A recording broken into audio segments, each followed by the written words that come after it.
Yeah, it's a massive week. Clearly not just with the one announcement, but with both of them. So, yeah, we'll make sure that we touch on them throughout the week. We've got a few things planned just to make sure that we show the gratitude that they deserve. They've done both so much for our football club over a long period of time. So it's important for us that we acknowledge them in the right way, and it'd be great to send them off with a win as well. Could you talk about both?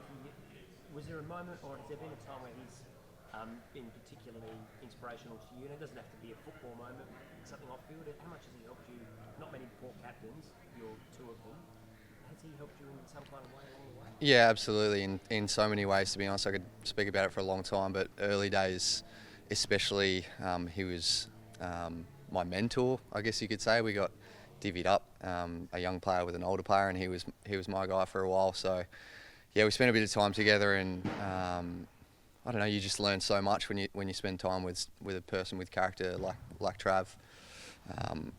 He's pretty clear that he's a person before a footballer, and that's probably the main message that I've sort of learned along the way. It's probably helped me mature a lot quicker than I probably would have otherwise. And then clearly when I stepped into captaincy, there's a lot of little things along the way that he's been able to give me pointers on. And again, he's just an amazing human being, and has sacrificed so much to this football club. So we'll make sure we pay tribute to him this week. How important is it that you guys put on a big performance for not just those two, but also Chad Collins as well? Yeah, definitely.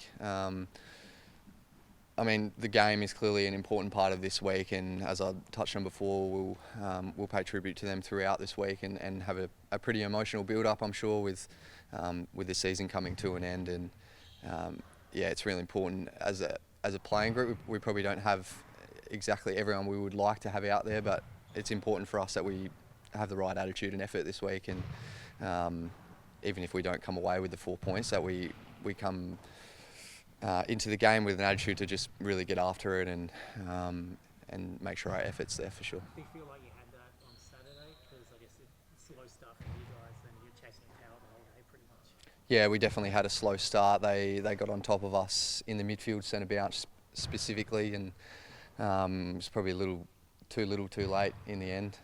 We fought back a little bit in the second half, but unfortunately, yeah, we just weren't able to stem the momentum quick enough, and yeah, they put us to the sword a bit.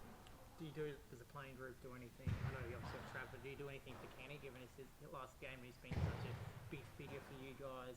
Yeah, as a senior coach. Yeah, there's a few things that we'll do throughout this week as a playing group. We've organised a few things for Ken. I'll keep them a little bit private, but yeah, again, it'll be really important for myself personally to make sure that we show gratitude, but as a whole playing group and a club. Have you thought about what it's going to be like not having Ken as your coach? Because he's the only senior coach we've had at AFL level. Yeah, a little bit, to be honest. It's going to be a little bit strange. For me, it's probably a little bit easier because I've had Kari as a coach before. Some of the guys that have been here for longer than I have, it's probably going to be a little bit more strange to them, especially most of them only having him as a coach, as he said. So, yeah, there'll be a fair bit of change with personnel around the football club, and that's exciting for us.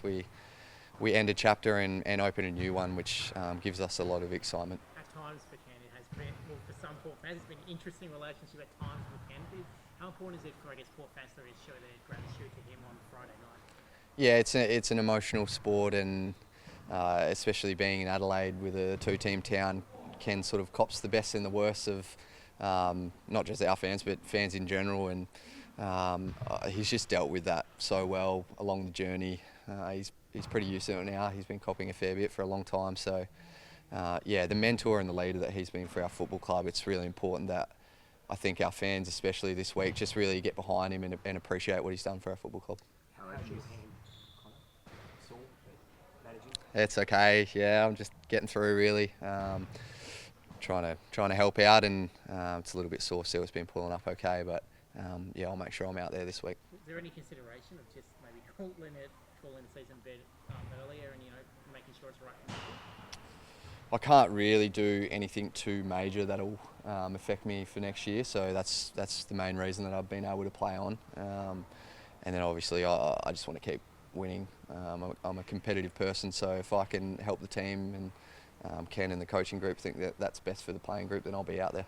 But the news of his Rozee to come through. He's re-signed with the Saints. How does that make you feel? He's been linked to Port Adelaide. He's close recruit for a long time.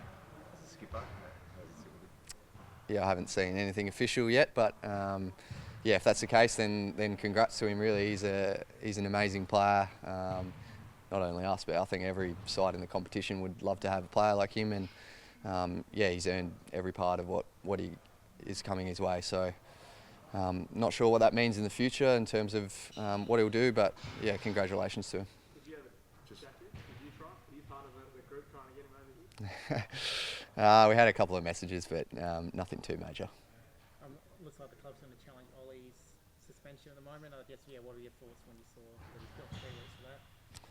Yeah, it's a tough one really. Unfortunately, the player's obviously coming out with concussion, so that's something that the MRO sort of take into account these days. It's important for the competition to acknowledge that they're trying to protect the head, and injuries are a part of our sport. So yeah, I'm not sure where that'll end up, or if he'll be able to get off or reduce his ban. But yeah, it's a bit unfortunate that he won't be able to be out there this week at this stage. So yeah, Ollie, out of everyone, would have loved to have been out there as much as anyone.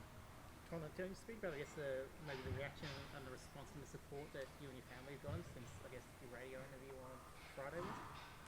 Yeah, it was a bit of a whirlwind of a week last week. It sort of came out of nowhere, and I think early days it was probably just to ignore it and don't worry about it. It'll brush over, and it sort of kept gaining a bit of momentum. People sending it around, and yeah, we probably got to a point where we thought I probably need to say something and just make it clear for everyone out there that this has got absolutely nothing to it. So it was a pretty disappointing and frustrating week from my end, just in terms of how some people dealt with it. But hopefully we've knocked it on the head now and we can all move on. Have you spoken, or will you speak to the integrity unit or the PA to try and, I guess, find out where it's come from, you know, to actually get action? Yeah, we had some conversations about that last week, so I've left that in their hands now, and they'll deal with it the way they need to. 150. Sorry. No, just about Isaac Rankin facing an investigation over the alleged use of a homophobic slur. What are your thoughts on that? Yeah, I haven't heard exactly what's happened in that specific scenario, but as a competition and an industry in general, it's a space that we still need to improve on as individuals and as clubs. And I know our club has done a lot in the last few years to make sure our players are very educated and will continue to do so. So we need to make sure it's inclusive for absolutely everyone, players and fans. 150 for you, Connor. That's a lot of games already, given how old you are. Yeah, the body's feeling like I've played 300. No, it's come very quickly, to be honest, and I'm just very fortunate that I've landed at a club that has given me the opportunity to make my dream come true, and to play AFL football every week is yeah, something I'll be forever grateful for. So it'll be nice to have some friends and family there to celebrate that. But yeah, we've got some more important things going on this week. You've achieved a lot, you know, but it is up and down, isn't it? You know, some tough week last week, you know, tough for the club. Do you learn much in the down times as much as the up times? A lot more, to be completely honest, especially as a leader. I think being a leader is quite easy, really. When you're going well and winning, you don't have to change too much, and people are speaking positively about you. And the tough moments are when things aren't going well and you have to front up and acknowledge what you're not doing right and what you need to improve on. So yeah, to be honest, I'll just try and continue to learn and to try and be a better leader every year for this football club, and try and get it where we want to go. Sorry to go back, 2 questions to the ranking stuff.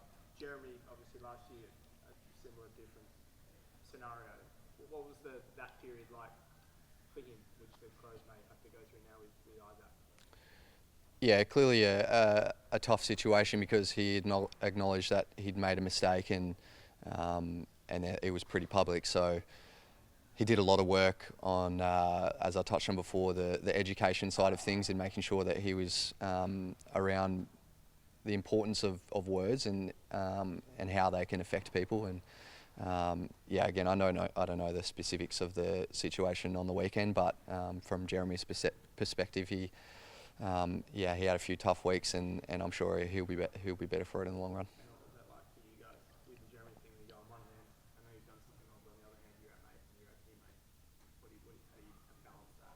Yeah, that is the tough part of it. Is sometimes people make mistakes, and you do need to call that out in the moment and make sure that it doesn't go unacknowledged and unnoticed. But at the same time, we did put an arm around him and made sure that he got the education that he needed and had the support of the playing group from that point forward. So it's just an important part of the future of where the world is going.